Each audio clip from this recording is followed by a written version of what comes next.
మనము నార్మల్గా చేసుకునే రవ్వ దోశ కాదు, ఇది వచ్చి బేసన్తో అంటే శనగపిండితో రవ్వ దోశ అనమాట. సూపర్గా వచ్చింది చూడండి.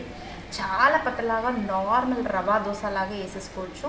నేను ఇక్కడ ప్లెయిన్ రవ్వ దోశ ఒకటి వేసాను, ప్లస్ ఆనియన్ రవ్వ దోశ కూడా వేసాను.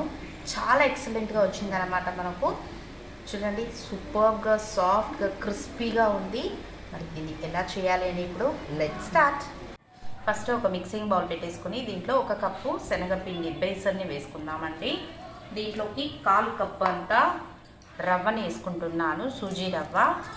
అదే కప్పుతో 1/4 కప్పు రైస్ ఫ్లార్, అదే బియ్యం పిండిని వేసుకోవాలి. ఒక చిటికెడు పసుపు, మనకు ఒక 1 టేబుల్ స్పూన్ ఆఫ్ కారం, రుచికి తగినంత సాల్ట్. నేను ఇక్కడ అజ్వానా తీసుకున్నాను, వాము, దాన్ని బాగా ఇలా నలిపేసి వేసేసుకున్నాను. ఇప్పుడు వీటన్నిటిని బాగా మిక్స్ చేసేసి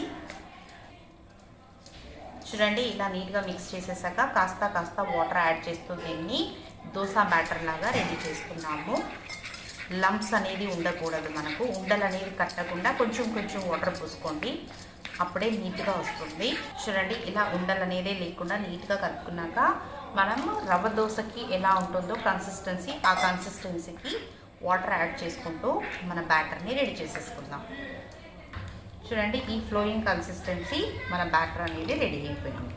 చూడండి, మన కన్సిస్టెన్సీ రవ్వ దోశ కన్సిస్టెన్సీ ఉంది. ఇప్పుడు కొంచెం బ్యాటర్ని తీసేసుకుని మనము ఇక్కడ పాన్ హీట్ ఎక్కిపోయింది, దాంట్లో ఇలా పోసేసుకోవడం. మీడియం ఫ్లేమ్ పెట్టి బాగా కుక్ చేసుకుందాము.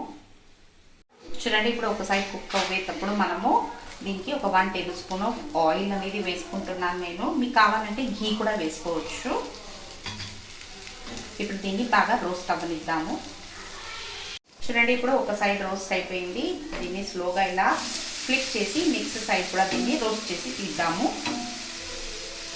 చూడండి, ఇప్పుడు బోత్ సైడ్స్ రోస్ట్ అయిపోయింది. ఇప్పుడు పాన్ నుంచి తీసేస్తే మన ఎంతో క్రిస్పీగా ఉండే బేసన్ రవ్వ దోశ రెడీ అయిపోయింది. ఇప్పుడు ఆనియన్ దోశ వేసి చూద్దాము.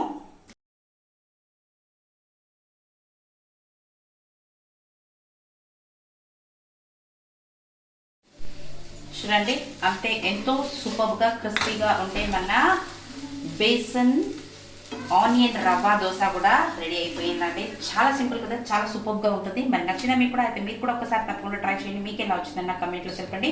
నా ఛానల్ని సబ్స్క్రైబ్ చేసుకోండి. This is learners with Gita.